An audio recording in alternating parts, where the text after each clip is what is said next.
Boy, we've just gotten started here, and already these guys have been handed a really difficult decision to make. One thing this team's going to need is some leaders, and they've got one right here.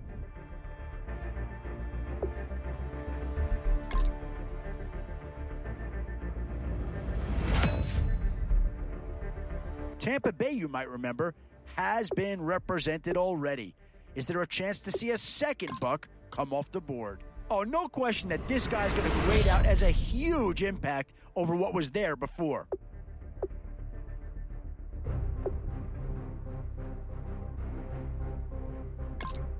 Yeah, I don't think you needed a crystal ball to see that pick coming. That's all about loyalty and familiarity right there.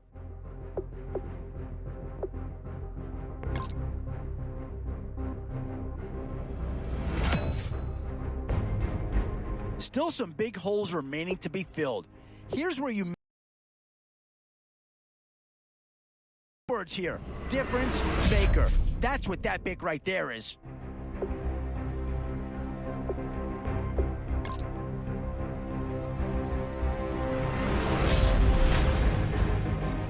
Definitely some options with this pick. Do you take a skill player here or get yourself some help? And I think that pick comes to the surprise of nobody.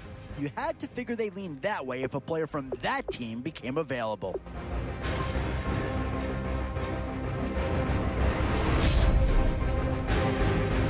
And now is where you need to make these last picks count. Time to fill any holes you can before it's too late. And with time running short, you've got to hope some guys fall into your lap, or you could be left with some real holes on your roster. Tough call here. Do you try and get tougher up front, or get yourself a player in what we call a skill position?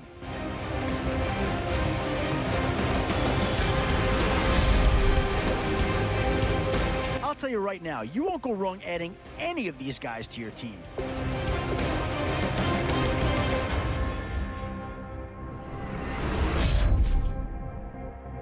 Boy, it's finger-crossing time now. With the end in sight and a few more holes to fill, you've got to be hoping that there's still a gem or two that becomes available.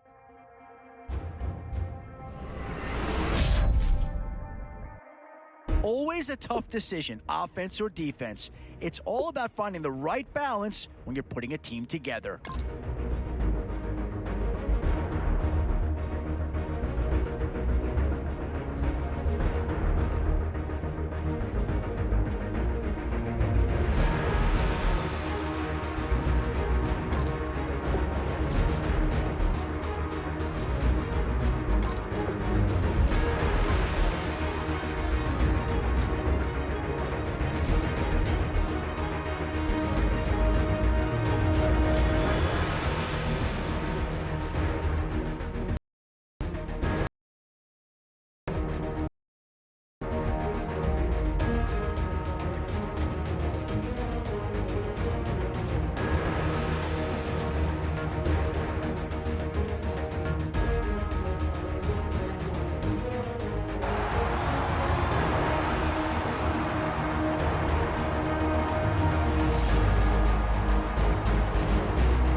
Thank you, Larry. So the picks are in. We welcome you to this Draft Champions contest.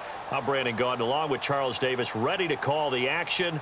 And let's get to it. Down to the field. It's time for kickoff.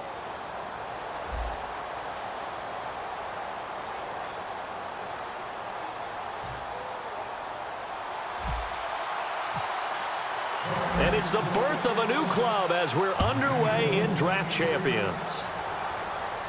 This is fielded a couple yards deep. And he'll take it back to about the 19-yard line.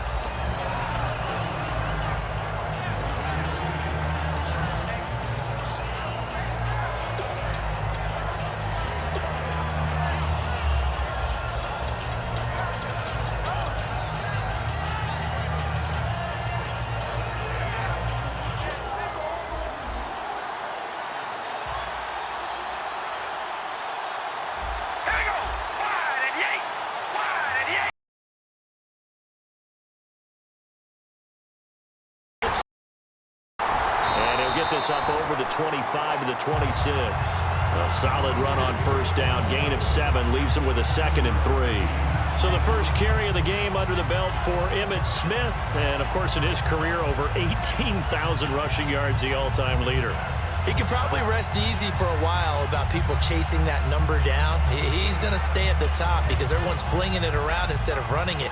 We're going to need a real running back renaissance and an emphasis on the ground game to put that record in jeopardy. Is anyone even close right now? Frank Gore about 6,000 away, and then AP 7,000 away still around there. Wow, that's a lot of yards to make up.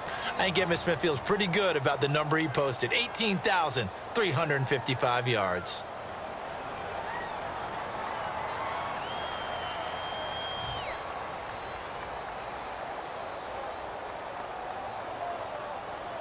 So the offense looking at a 2nd and 8. Shift together here from the D-line. All right, here we go. Red, 18. We go rally. Rally. Zebra. Zebra. They go back to the ground with Smith. Up past the 25 to the 26. A gain of 5. Sean Lee, the Pro Bowler, there for the tackle. Frustrating for a defense, energizing for an offense. Finding a way to create that type of yardage in your running game, that'll make the guys carrying the ball very, very happy. Third play of this opening drive as they're looking at a 3rd and 3. Carr going to try and throw on 3rd down. And able to find Conley. They get 5 out of that one, and it moves the chains. Would it be safe to say that as precise as routes are supposed to be run in the NFL, maybe they're not quite as precise in college ball? That's accurate, yeah. And I think we saw a college route in the NFL there. Just find the soft spot, find the dead zone, and find the first down. And that's what he just did. Just a yard on the first down carry, so it's 2nd and 9. A 1-yard gain could look like a disaster, but it all depends on how the game is going. Is it a series of 1-yard gains running the ball? If that's the case, you might have to start thinking about throwing it a little bit more. But if it's just the occasional 1-yard run, hey, congratulations to the defense. They won that one. Come back and get them the next time. On 2nd down, here's Carr. Now they set up the screen. That's complete. And he'll be brought down shy of the 40 at the 38-yard line. It'll be a gain of 6. And all of a sudden here, it's 3rd down. And they're getting him involved early. You feel like they saw something on tape, or they just have a sense with him because he's had a good week of practice or something in that area that they want him involved. Just as you said, they want him to touch it either in the running game or the passing game, but they must like the matchups they're getting. It's caught. Stills, right side. 2 yards is all they'll get on the completion. It's 4th down. They didn't get the first down, but I have to say I do like the call. I like what they were trying to do. Try and hit your receiver on the run and see if he can pick it up, keep it on his feet, get a little rack yardage. Yeah, but a nice job defensively to get to him and keep him short of the first. And how about this one now? In their own territory, a gutsy call.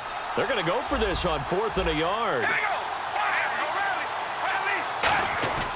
They'll run for it here with Smith. And this play will be blown up. He'll lose yardage back at the 38. So they take a big chance here in their own territory. And you think the coach may have some questions to answer? Yeah, and, you know, normally we focus on the media, right? The social media barrage that he's going to get for this one. How about on his own sideline and in his locker room? Yeah. Because I think the team's going to look at him like, Coach, why would we go for it there? I mean, no confidence in the defense. You don't like the punter? I mean, what's going on here? You owe us some explanations. And he fires one that's intercepted. And, right away, he lost the football. And now here come the Raiders. That could be a downside of putting together a team in